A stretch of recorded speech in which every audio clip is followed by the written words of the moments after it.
Out of My Mind, Chapter 20. I was right about the weather today. I hope the little crocus buds have tiny wool blankets because the temperature dipped back down to the 30s, and our classroom was chilly when we rolled in this morning. The public address system blared the usual Monday morning announcements about bake sales and soccer practice. Most of the time, nobody in H5, not even Miss Shannon, pays much attention to them. The craziness of our morning usually takes over. Miss Shannon had managed to get us a Wii game system. I don't know how. Willie loves the baseball program.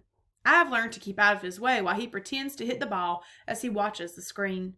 Sometimes his swings go wide. "A hit!" he'll cry out with triumph. Then he'll try to run the bases in the classroom. Even Freddie can't keep up with him. I usually sit in a corner with my headphones on, trying to tune it all out. But today I listened carefully to the bulletin. My heartbeat sped up, and I jerked my arms with excitement as I heard the principal say, "All students who wish to try out for the Whiz Kids team, please report to Mr. Deming's room after school." I stayed nervous all day. I didn't tell Rose what I planned to do. I thought about it, then decided not to. Suppose she said it was a stupid idea. I didn't think I could take that. Then I spilled tomato soup all over the front of my blouse at lunchtime. Even though Catherine tried to clean it up, you just can't get red stuff out of a white shirt. I felt like a slob. I wish I had thought of that this morning. I could have told Mom to pack a change of clothes for me. It's still hard to remember that I can say stuff like that now. I didn't go out for inclusion classes all day. I wanted to study until the last minute, but as soon as the last bell rings, I grab Catherine's arm. "Hurry," I type, "to Mr. D's room." Even though I am in an electric chair, we set it to manual so she could push me. I am too nervous to drive.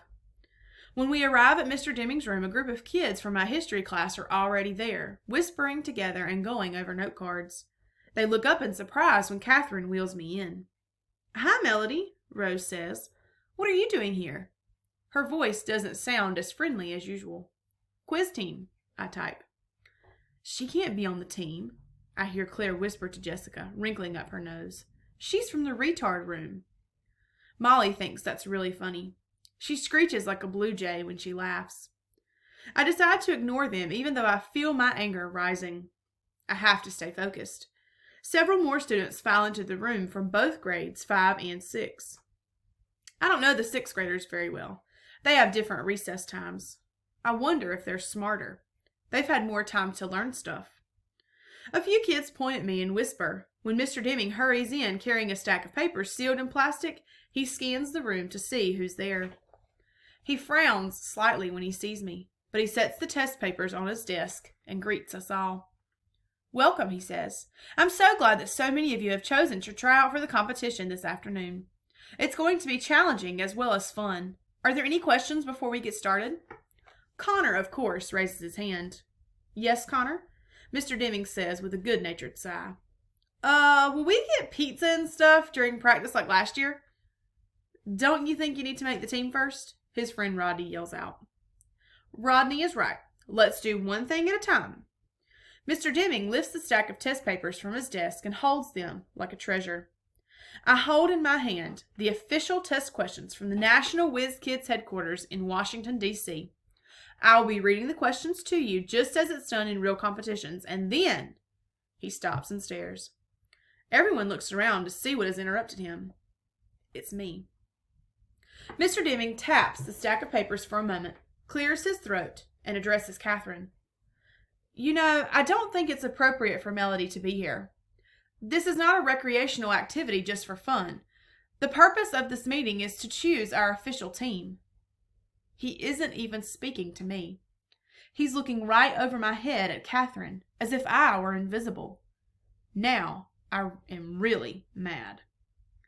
I turn up the volume on my machine very loud. I am here to take the test. Mr. Deming blinks. "Melody, I don't want your feelings to get injured. The test is very hard." "I am very smart." "I just don't want you to be hurt, Melody." He sounds sincere. Sort of. "I'm tough," I type. "You go, girl," Rose suddenly says from the front of the room. A few other kids clap their support. That makes me feel a little better. Just a little. Catherine speaks up. By law, she cannot be excluded. You know that, sir. Yes, but read the questions to the students just as you had planned.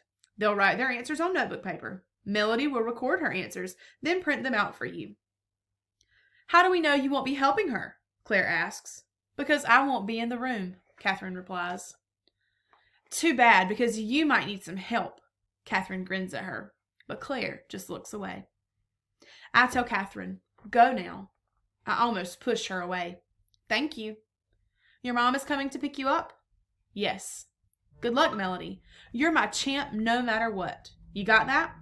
Got it. I wave as she leaves the room. Mr. Deming shrugs his shoulders and continues with the directions. There are 100 quiz questions. I will read each prompt one time and each answer only once. You will have 30 seconds to record each response. Please write only the capital letter A, B, C, D, and sometimes E. Are there any questions? Claire's hand shoots up. Yes. How do we know Melody doesn't have answers stored in her machine? Us normal people aren't allowed to use computers. Why are you so worried about Melody? Rose answers before Mr. D has a chance to. Are you scared she'll get a higher score than you? No way. Then be quiet so we can get started. Mr. D smiles at Rose. Students, get out 2 sheets of paper, one to write on, one to cover your answers. We believe in honesty, but an extra sheet of paper can't hurt. Everyone shuffles to find paper and pens. Then a feeling of quiet expectation falls over the room. Mr. Deming unseals the official test and opens to the first page. Let us begin, he says, his voice suddenly sounding very official. Number 1. The capital of Colombia is A. Brussels, B. Santiago, C. Bogota, D. Jakarta. He pauses while everybody scribbles their answers. I punch in the letter C. Good old Miss V and her capital quiz cards. Number 2, Mr. Deming continues. Gerontology is the study of A. the elderly, B. germs, C. germs, D. rocks and jewels. I punched in the letter A. So far, so good. The test continues for the next 30 minutes or so. He asks questions about atoms and clouds, about fish and mammals, about famous religions and dead presidents. Some of the questions I'm sure of. I guess on a couple. The math questions make me sweat. This is the hardest, most exciting thing I've ever done. The last question is a killer. And number 100, Mr. D says, relief in his voice. The small intestine of an average adult, if stretched out vertically, would measure about how long? A. 8 to 12 inches, B. 1 to 2 feet, C. 5 to 7 feet, D. 20 to 23 feet. I punch in the letter D, hoping I've guessed right, and breathe a sigh of relief. It was over. Pencils down, please, Mr. Deming tells us. Make sure your name is on your paper, then cover it with your cover sheet and pass it up to me. As everyone gathers papers and scribbles their names hurriedly, I print the push button on my MediTalker. A slim sheet with my answers emerges from the side. Mr. Deming walks back to where I sit and rips it off. He doesn't look at me. We're done here, he tells the class. Your parents were told what time to pick you up, but if anyone has a problem with a ride, let me know. I won't leave the building until everyone has safely left school grounds. I am the last one out. I know my mom will probably come in to get me, but I want to leave on my own power. I turn on my chair and wheel around to face the door. Melody, Mr. D calls. I spin back around. I hope you were not discouraged by all this. I was only trying to protect you from being hurt. I'm okay, I tell him. I'll be announcing the scores and the members of the team tomorrow. I just don't want you to be disappointed. I understand. Then I ask him, top 8 scores get picked? Yes, 4 team members and 4 alternates. I'm tired, and I have started to drool a little. I'm sure he thinks I'm a dunce, a sloppy one at that. I feel like the red stain on my blouse is screaming. Okay, good night. Good night, Melody. See you tomorrow, and you might want to wipe your mouth. I rub the sleeve of my shirt across my lips, the tomato-stained shirt. I can imagine what he is thinking. I almost bump into my mom as she hurries in. How did you do, sweetie? she asks breathlessly. Okay, I guess. To Mr. D, she says, "Thank you for giving her the opportunity to participate." "My pleasure, Miss Brooks. Melody is a delight, and I'm amazed she's been able to achieve it as well as she has." "Yeah, right. A delight with droopy lips and a dirty shirt. Let's go, Mom," I type. "I need to go to the bathroom, and I want to go home."